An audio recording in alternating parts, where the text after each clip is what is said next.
told this House that we said we are cutting waste, but it can't find any expression in the budget. Mr. Speaker, if you have 123 ministers, and if you reduce it to 60, a difference of 63 ministers, go and check the overhead expenditure on them. 63 ministers. How much you guys spent on 123 ministers? Was it not a wasteful expenditure? We have a government who will not spend money to dig hole in the name of National Cathedral. We have a government who will not fly with a chartered flight with other friends. Other friends. And you know what I'm talking about.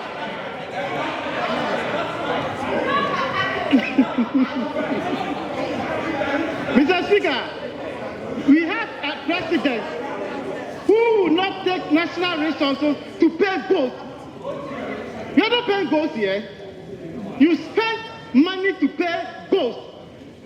And you are saying that GDP grew by 1.2 billion. Does it have a direct reflection on the lives of the ordinary people on the streets? So what's the meaning of 1.2 billion GDP that you're talking about? If you have a growth of 1.3 billion or 1.2 billion, there must be a physical manifestation, Mr. Speaker. The people in the country must live proof. But what do we see on the streets? What do we see? Everywhere poverty. The minister came to this House, announced to us to abolish about 5 taxes. The only thing the minister failed to abolish is New Patriotic Party.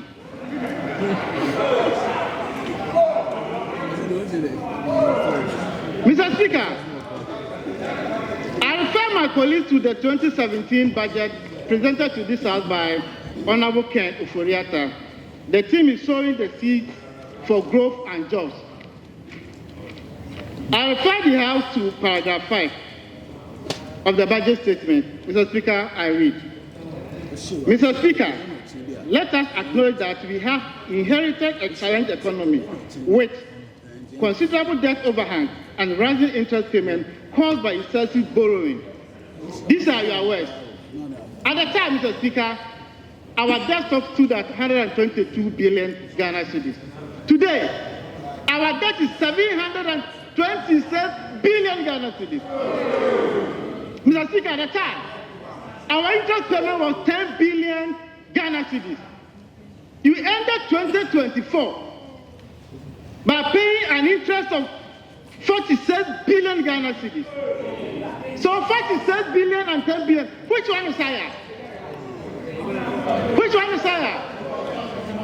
And you have a former deputy finance minister, a former minister of state,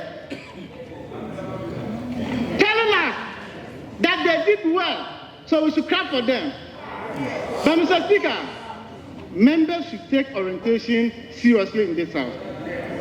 After she was done, I saw them clapping. Do you clap in Parliament?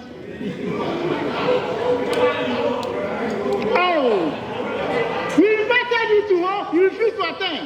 You see the effect. You see the effect. Mr. Speaker, let me walk my sister through the data provided to this House. I refer you to table 33, 34, and 35. You grew cocoa sector by negative 22.4. Livestock, NDC did 5.4%, you did 3.5%. Forestry, we did 2.9%, you did 2.5%. Fishing, we did 3.1%. Asking me when.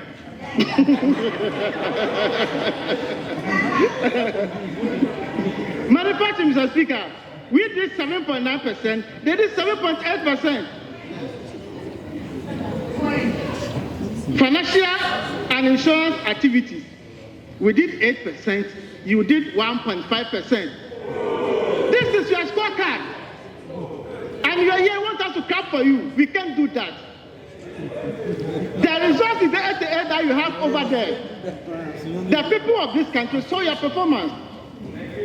You started from 169, you came to 137, and now you're 88.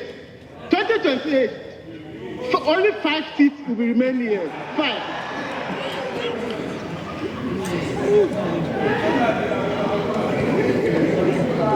Mr. Speaker, depreciation of the cedi.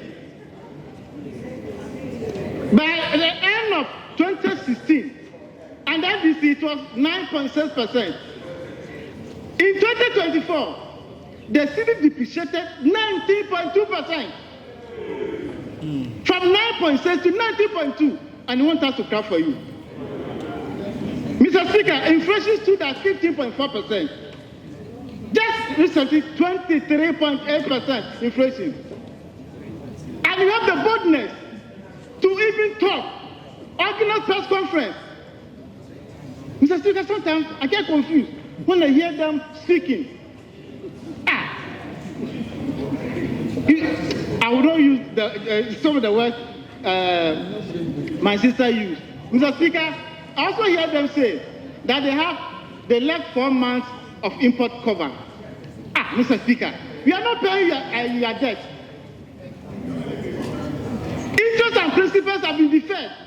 And if you are not paying your debt, would you have reserves? Go and pay the debt and see. Go and pay the debt. You suspend the payment of interest and principal. You are here bragging that we left 4 months import cover. Take off the payment of interest and principal. You will see your level. Mr. Speaker, I refer the House to table 13 at page 13 and 14 of the 2025 budget. Mr. Speaker, we have a government who decided that all statutory payments should be in arrears.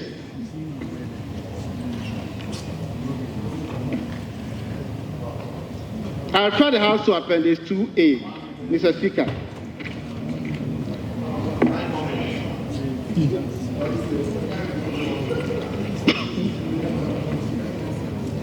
By the end of 2024, Mr. Speaker, statutory payment stood at 10.4 billion in arrears. Common fund, health insurance, GET fund, road fund, all were in arrears. And government is saying we are going to decap national health insurance, road fund, and make sure that resources are made available for those institutions to do their work. And we are allocating 7.5 billion to DACF. Mr. Speaker, and the instruction is the administrator should transfer not less than 80% to the local level for development. Under your administration, you sat in Accra, awarded contract, building 100 quarter facilities. You go to the district, you ask the DCE or the regional minister, who's the consultant, who's the contractor, they don't know. How much did it cost the state to put up the facility? They don't know. We invited the Chief Justice. He has no idea whatsoever. So the money that was meant for local development, somebody sat in Accra, awarded contract, and imposed those contracts on the assembly. So go to our villages, you see poverty. Officers are there working, but no resources. They take monthly salary, but they don't have resources to work. NDC say no, we should transfer not less than 80% to the local assemblies for development. To wait, you don't like this good news. Do you want people to beat you again? Do you want beatings? Mr. Speaker, in the budget, the minister has allocated 1.5 billion for agriculture for economic transformation agenda. The minister is here, and they are saying they can't see this in the budget. We promised the people of this country that we'll set up Women's Bank. We have allocated 51.3 million to start the processes. It's not the seed fund. So stop misinforming the public. Mr. Speaker, we have allocated 300 million for national apprenticeship program.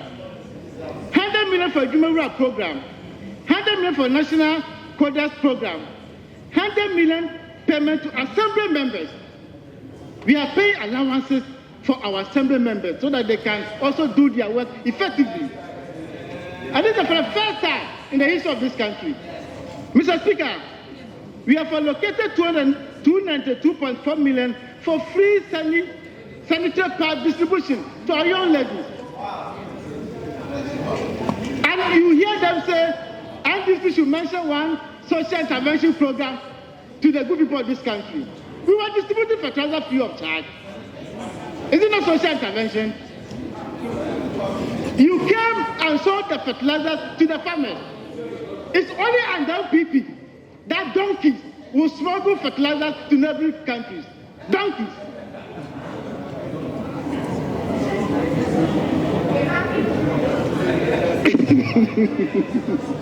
Mr. Speaker, so this budget that was presented to the House is giving us hope. It's budget of the future. We need to put our hands together and make sure the implementation is done and done well. Because by the end of the day, if prices of goods and services are stable, all of us will benefit. If you go to the market, nobody will ask your political affiliation before they quote the prices for you. So this is a government, because the good people of this country gave the NDC 1.7 million vote difference. It tells a story. They wanted to separate us from you. So, Mr. Speaker, we are inviting everybody, including our friends from the other side. Because you know, whether you join us or not, we can do government business. But it will not be fair to leave you behind. Come on board so that together we develop this country. Mr. Speaker, I thank you very much for the opportunity.